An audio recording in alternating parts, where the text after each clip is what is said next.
Best health packages up to 80% discount. Tirumala Diagnostics.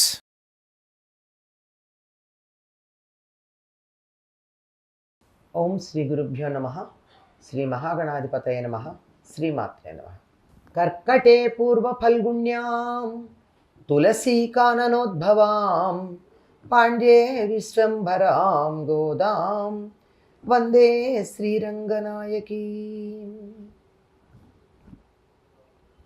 నీళాతుంగస్తనగిరితటీ సుప్తముద్బోధ్య కృష్ణం పారార్జ్యం స్వం శృతిశతశిరసిద్ధమధ్యాపయంతి సోచ్ఛిష్టాయాం సృజినిగళితం yeah బలాత్కృత్య భుంక్తే గోదా తస్యై నమ ఇదమిదం భూయ ఏవాస్తు భూయః.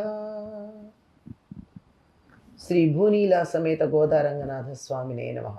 முப்பத்தி மூவர் அமரர்க்கு முன் சென்று கப்பம் தவிர்க்கும் கவியேத்து இழலாய் செப்பமுடையாய் திழலுடையாய் செத்தார்க்கு வெப்பங்கொடுக்கும் விமலா துயிலாய் செப்பன்ன மென்முலை செவ்வாய் சிறுமருங்குல் நப்பின்னை நங்காய் திருவே துயிலாய் உக்கமும் தத்தொழியும் தன்றுன் மணாளனை இப்போதே எம்மை నీరాట్టేలోరెంబావాయ్.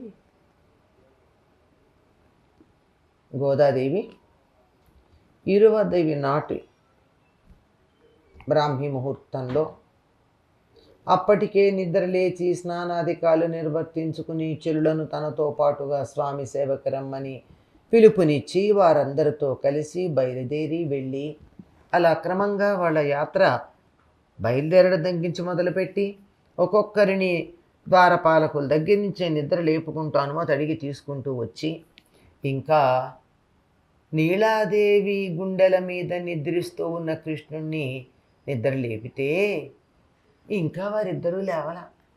వీరు పలుకుతూనే ఉన్నారు, ఇంకా చెప్తున్నారు, ఏమైంది, ఏమయ్యా, దేవతలకి 33 కోట్ల దేవతలు ఉన్నారు కదా, వాళ్ళకి ఇంకా ఆపద రావడానికన్నా ముందే వాళ్ళకు వస్తుందేమో అని అనుకుని వెళ్ళి యుద్ధభూమిలో వాళ్ళకు ముందు నిలబడతావు. వాళ్ళకి శత్రువుల వల్ల వచ్చేటటువంటి భయాన్ని తొలగించగలిగిన బలం కలిగినటువంటి వాడివి. అంటే దేవతలకి వచ్చే బాధలు కూడా తొలగించగలవు. దేవతలకి శత్రువులు ఎవరైనా ఉంటే వాళ్ళని పీచమనచగలవు. అది నీ శక్తి సామర్థ్యాలు. దేవతలంటేనే మానవుల కన్నా అధిక ఉన్నత స్థాయిలో ఉంటారని, దేవతల ముందు మానవులు బలహీనులని అనుకుంటే, దేవతలను ఎదిరించేవాడు ఎవరైనా ఉంటే వాళ్ళు ఎదురొస్తున్నారు, ఎదిరిస్తారు ముందరే ఊహ చేసి వాళ్ళకు అటువంటి బాధ కలిగించకుండా ఉంటావు నువ్వు. ఎందుకు అంటే నీకు ఆశ్రితులైనటువంటి వారి శత్రువులు నీకు శత్రువులే కదా. అందుకు అంటే నిన్నెవరైనా ఆశ్రయిస్తే, ఎవరినన్నా నువ్వు నావాడో నువ్వు అనుకున్నట్టయితే అటువంటి వారికి వచ్చే శత్రువులు నీకు కూడా శత్రువులుగానే ఉంటారు. ఆర్జవము కలిగి రక్షణ చేసే స్వభావం కలిగినటువంటి వాడివి నువ్వు. అంటే రాజ్యవం అంటే రుజుత్వం, మాట అంటే దాన్ని నిలబెట్టుకోవడమే. మాట నుండి వైదొలగడం కానీ పక్కకి జరగడం కానీ ఏమీ ఉండవు. అందరినీ రక్షించే లక్షణం ఉంది నీకు. ఆశ్రితుల శత్రువులని నీ శత్రువులుగా నువ్వు భావించి వాళ్ళకి, అవతల వాళ్ళకి, ఆశ్రితుల శత్రువులకి వాళ్ళకి భయాన్ని కలిగించగలవు నువ్వు. ఎప్పుడైతే ఆశ్రితుల్ని నీవారుగా నువ్వు స్వీకరిస్తావో వారి శత్రువులందరూ భయపడిపోతూ ఉంటారు.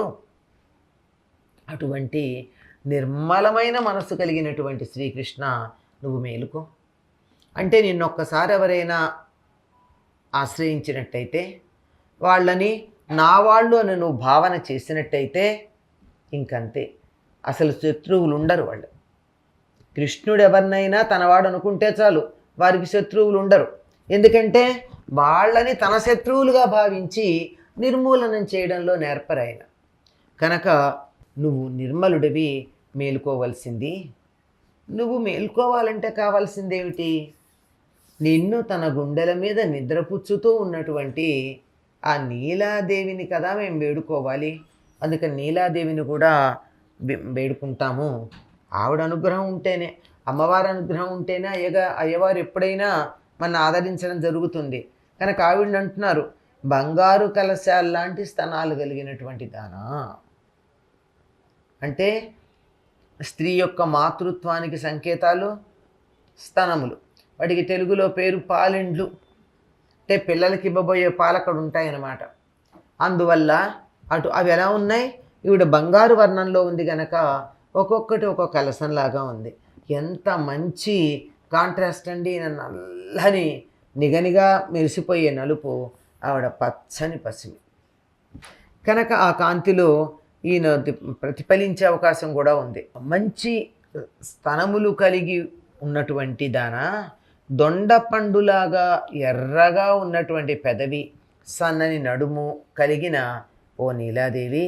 అంటే ఈ లక్షణాలన్నీ సాముద్రిక శాస్త్రానుసారం ఉత్తమ జాతికి చెందినటువంటి వాళ్ళకి ఉండే లక్షణాలు.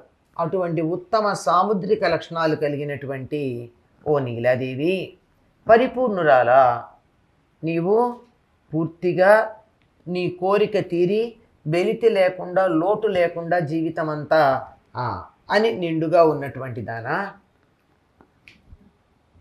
లక్ష్మీ సమానురాలా. నీలాదేవిని లక్ష్మిగా కూడా భావించటం. ఎందుకు నీలాదేవిని నిద్ర లేపుతున్నారు ఇంతకుముందు పాసురంలో, ఈ పాసురంలో ప్రత్యేకంగా తర్వాతను అంటే, లక్ష్మి లేకపోయినట్టయితే విష్ణువు దయతలచటం అన్నది ఉండదండి. ఆయన దయ తలుస్తున్నాడు, కృప చూపిస్తున్నాడు, జాలి పడుతున్నాడు అంటే గుండెల మీద నెలవై ఉన్నటువంటి లక్ష్మీదేవే కారణం. ఆవిడ హృదయస్థానంలో ఉంది. ప్రేమ మొదలైన భావాలు కలిగేటటువంటిది హృదయం నుండే. కనుక హృదయస్థానంలో ఉన్నటువంటి దేవేరి పలుకులు ఏవైతే ఉన్నాయో అమలు జరుపుతాడు స్వామి. కనుక ఈవిడ ప్రసక్తి కూడా ఇక్కడ చెప్తున్నారు. లక్ష్మీ సమానురాలైనటువంటి ఓ నీలాదేవి, నువ్వు మేలుకోమ్మా. నువ్వు మేలుకుంటే కదా స్వామి మేలుకుంటాడు. నీ మాట వింటాడు కదా ఆయన. మరి మాకేం కావాలంటావా? ఇలా స్వామికి నీకు వింజామర్లు వీస్తాం గనక మాకు విసనకర్ర కావాలి. అంతేకాదు, విసనకర్ర తీసుకొచ్చి మీకు వీచినా మేము ఎలా ఉంటామో అన్నది చూసుకోవడానికి మాకు అద్దం కావాలి, కంచుతో చేసిన అద్దం. అంటే కంచును చక్కగా ఒక పళ్ళెంలాగా చేసి దాన్ని బాగా బాగా బాగా బాగా బాగా మెరుగు పెడితే మనిషి ప్రతిబింబం అందులో చూసుకోవడానికి ఉండేది. గాజు రాకముందు ఉండేటటువంటివి ఈ అద్దాలే. మంచి లోహాన్నే మెరుగు పెట్టడం. ఆ రెండు మాకు ఇచ్చి నీ ప్రియుడైనటువంటి కృష్ణుడితో కలిసి మేము స్నానం చేసే అదృష్టాన్ని. కృష్ణుడి దగ్గరికేమో పర కావాలని పెడతారా? నీలాదేవితో ఏం చెప్తారు? నీ ప్రియుడితో కలిసి మేము జలకాలాడాలి. ఇది అడగదగిన కోరిక అండి. పైగా ఎవరితో అయినా జలకాలాడాలనుకోవడం పురుషుడితో తప్పి, అందులో ఏ పురుషుడితో జలకాలాడాలనుకుంటున్నారో ఆ పురుషుడి భార్యతో చెప్తున్నారు ఈ మాట. ఈ మొత్తం అంతా కూడా పైకి మనకి మామూలుగా వ్యక్తుల మధ్య జరుగుతున్నటువంటి వ్యవహారంలాగా కనిపించినా కాదు. పరమాత్మ కొన్ని విశేషాలు మనకి తెలియచెప్పడానికి ఇటువంటి కల్పనలు చేసి దీని ద్వారా సత్యం గ్రహించండి అని చెప్పినటువంటిది. ఇక్కడ వీళ్ళు ఏమడుగుతున్నారు? ఇంతకుముందు పర అనే వాయిద్యం కోసం వచ్చామన్నారు, అది కృష్ణుడు ఇవ్వాల్సింది. ఇక్కడ ఈవిడేమి ఇవ్వాలి కృష్ణుడు ఇవ్వడానికన్నా ముందు? విసనకర్ర, కంచుటద్దం అడిగారు. అంటే కృష్ణుడి దగ్గరికి వెళ్ళడానికి అలంకరించుకుని ఉండాలి. అక్కడికి వెళ్ళేటప్పటికి ఆయనకి వింజామర్లు వెచ్చడానికి సిద్ధంగా ఉంటే అలంకరించుకుంటే తప్ప అక్కడ వింజామర్లు వెచ్చడానికి కూడా వీలు కాదు. కనుక అక్కడికి మేము వెళ్ళాలి అని చెప్పు కృష్ణుడితో కలిసి మేము స్నానం చేసేట్టుగా మాకు అనుగ్రహించమన్నారు. ఏమిటి స్నానం? ప్రారంభం నుంచి వీళ్ళు స్నానం స్నానం స్నానం స్నానం అని అంటున్నారు.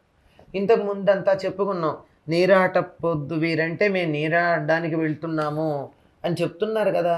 ఈ నీళ్ళలో స్నానం ఏమిటి? అనేక రకాల స్నానాలు ఉన్నాయి అనుకున్నాం కదా. చివరికి జ్ఞాన స్నానం, భక్తి స్నానం. ఈ భక్తి స్నానం తర్వాత కావాల్సింది ఏమిటి? కృష్ణుడితో కలిసి స్నానం చేయడం. అంటే తాము అనుకున్నటువంటి దాన్ని వాళ్ళు పొందడం జరగాలి అని కోరుకోవడం. దేనికోసం ప్రయత్నం చేస్తున్నారో దాని దగ్గరికి వెళ్ళారంటే పని పూర్తయినట్టే కదా. కనుక మాకు కావాల్సింది అటువంటి స్నానం అని చెప్పి వీళ్ళు చెప్పడం, మేము స్నానం ఆడేటట్టుగా, మేము స్నానం చేసేట్టుగా మమ్మల్ని అనుగ్రహించమని నీలాదేవిని ప్రార్థిస్తున్నారు. స్వోచ్చిష్టమాలికా బంధగంధబంధురజిష్ణవే విష్ణుచిత్తతనూజాయై గోదాయై నిత్యమంగళం.